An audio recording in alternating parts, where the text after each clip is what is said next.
Hai, saya Ardita dari Pendidikan IPA kelas B. Nah, pada video kali ini saya akan menjelaskan tentang keanekaragaman hayati. Apa sih keanekaragaman hayati itu?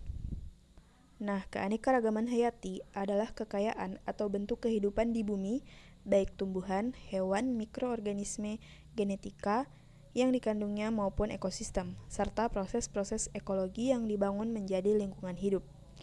Kemudian, frasa keanekaragaman hayati sendiri sering pula disebut sebagai biodiversitas. Biodiversitas ini dapat kita temui di sekitar kita. Misalnya, berbagai makhluk hidup yang kita temui menggambarkan adanya perbedaan-perbedaan antara makhluk hidup yang saling menyeimbangkan. Tingkatan keanekaragaman hayati. Biodiversitas dapat terjadi pada berbagai tingkatan kehidupan, mulai dari organisme tingkat rendah sampai organisme tingkat tinggi. Nah, secara garis besar, biodiversitas ini dibagi menjadi 3 tingkat, yaitu keanekaragaman gen, keanekaragaman spesies, dan yang terakhir keanekaragaman ekosistem. Contoh dari keanekaragaman gen yaitu manusia. Merupakan contoh di biodiversitas gen yang paling mencolok. Kemudian keanekaragaman spesies ini sangat mudah diamati karena perbedaan yang sangat mencolok. Sebagai contoh, kucing, harimau, dan macan. Kemudian keanekaragaman ekosistem. Nah, semua makhluk hidup berinteraksi dengan lingkungannya itu disebut ekosistem. Baik faktor biotik maupun abiotik. Nah, faktor biotik merupakan bagian-bagian ekosistem yang hidup. Kemudian faktor-faktor abiotik adalah komponen benda mati. Nah, contoh dari ekosistem yaitu ekosistem hutan tropis, hutan hujan tropis, ekosistem padang pasir, ekosistem padang rumput, dan ekosistem terumbu karang. Klasifikasi keanekaragaman hayati, yaitu yang pertama ada kingdom. Kingdom merupakan tingkat takson tertinggi yang membagi makhluk hidup menjadi 6 golongan, yaitu Archaebacteria, Eubacteria, Protista, jamur, tumbuhan, dan hewan. Kemudian ada filum atau divisi. Nah, kingdom dibagi menjadi filum-filum untuk hewan dan divisi-divisi untuk tumbuhan. Kemudian kelas. Divisi dibagi menjadi kelas-kelas menurut ciri-ciri yang masih umum. Kemudian ada ordo. Ordo membagi kelas ke dalam ciri yang lebih khusus lagi. Kemudian ada family atau suku. Nah, anggota-anggota semakin memiliki ciri khusus yang sama, serta perbedaan yang semakin kecil. Jadi kategori ini mencakup semua organisasi yang genusnya sama. Kemudian genus atau marga.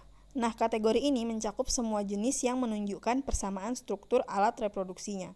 Kemudian yang terakhir yaitu ada spesies atau jenis. Kategori ini mencakup semua individu yang memiliki sifat yang sama, baik dalam hal morfologi, anatomi, maupun fisiologi. Makhluk hidup yang satu spesies memiliki jumlah serta susunan kromosom yang sama. Kemudian ada keanekaragaman hayati di Indonesia. Yang pertama yaitu flora. Flora di Indonesia merupakan bagian dari geografi tumbuhan Indomalaya. Flora Indomalaya meliputi tumbuhan yang hidup di India, Vietnam, Thailand, Malaysia, Indonesia, dan Filipina. Flora yang tumbuh di Malaysia, Indonesia, dan Filipina sering disebut sebagai kelompok Flora Malaysiana. Kemudian fauna. Hewan di Indonesia memiliki tipe oriental atau kawasan barat Indonesia dan Australia, kawasan timur Indonesia, serta peralihan. Nah, hewan-hewan di bagian barat Indonesia atau oriental yang meliputi Sumatera, Jawa, dan Kalimantan memiliki ciri. Banyak spesies mamalia yang berukuran besar, terdapat berbagai macam kera, terdapat hewan endemik, burung-burung yang memiliki warna bulu yang kurang menarik tetapi dapat berkicau. Nah, kira-kira bagaimana cara melestarikan keanekaragaman hayati? Nah, kalau ingin melestarikan keanekaragaman hayati flora yaitu dengan melakukan penghijauan atau reboisasi, melindungi dan menjaga habitat di hutan, dan di sini sudah tertulis yang lainnya bisa dibaca. Kemudian ada fauna. Cara menjaga hewannya itu yang pertama memperhatikan alam, kemudian mempelajari hewan, membangun tempat perlindungan, membangun tempat rehabilitasi, dan itu dilihat melalui program pembangunan berkelanjutan.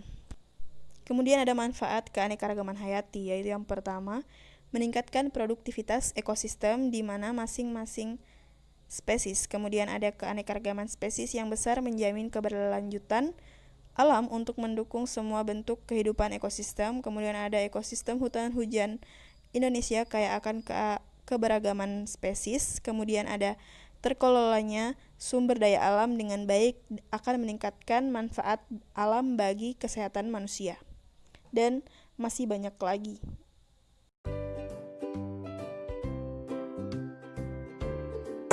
Terima kasih telah menonton video ini. Semoga bermanfaat. Sampai jumpa.